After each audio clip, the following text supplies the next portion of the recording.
share insights into human behavior. The purpose of this speech is not to tell you how you can change, but why you can't. When we can't change, the root of any problem is always in the internal worlds. And masking is how we pretend to be a certain way, while on the inside, we are someone else. To open the subject, who hasn't had the experience of sensing someone treat them politely, yet knowing this person is loathing them on the inside? In the same way, we behave nicely on the outside, but underneath, we may have so much more that is not so nice, or just not the way we want it or are trying to be. We can hold our tongue, but the irritation lurks below the surface. And these are sentiments we can struggle to control. We have the will to be a certain way, and sometimes we have an opposing will underneath that we battle with. And that opposing will is what makes us a different way.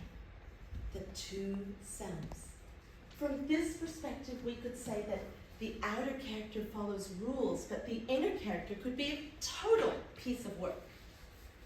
And without knowing the inner character, understanding it, sometimes when we want to change, we simply can't. So here's an example. As a certified life coach, I thought I might have just a little bit of a skill set to help my friend with his inability to be on time. It was a bit of a joke over dinner, but it was a joke I took seriously for 1 hour. It happened in the Korean chicken restaurant on Dominion Road. My friend's partner sat opposite me. She and my son tucked into the crispy fried chicken, and 1 seat over from her, my friend tucked into his worst life problem, tardiness. The coaching session began.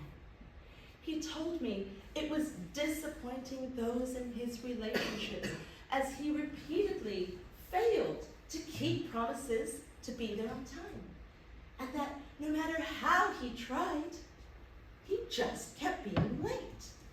He couldn't help himself.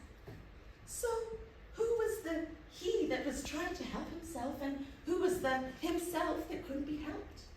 The two selves. He said to me, I'm lucky I work for a company that doesn't have set office hours, or I actually wouldn't be employed. He laughed. I thought that wasn't funny at all.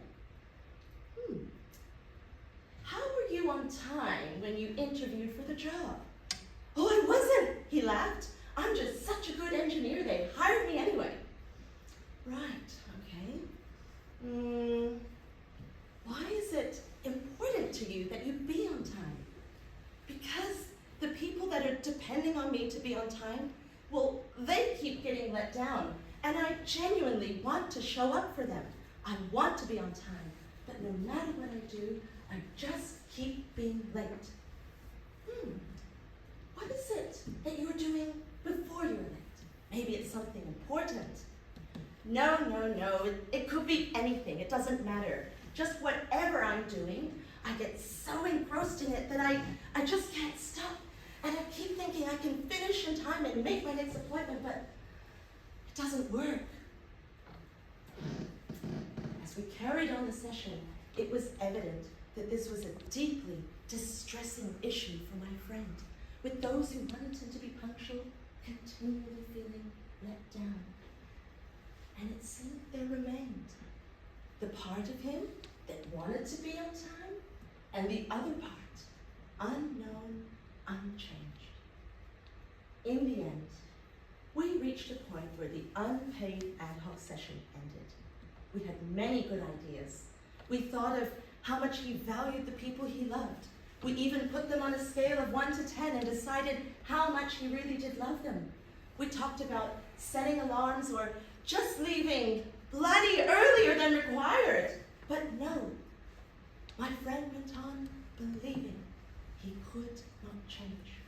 And given his understanding of his internal world, given the two selves, given his current resources, it seemed to me that maybe he couldn't.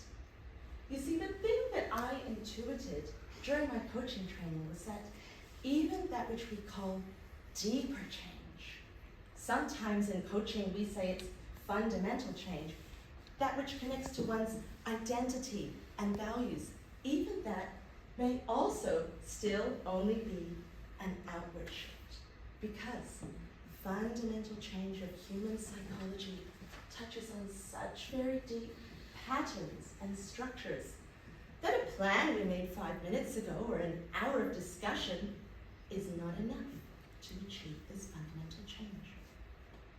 Unfortunately, my friend remained the same, because that is who he is in the internal worlds. The internal part of him was unknown to himself, and therefore unchanged. In summary, many of us are masking our way through life, and we don't know that we are doing it. Therefore, we don't know who it is that wants a change and why we can't. So the question is, do you want to change? First, you must discover the two selves.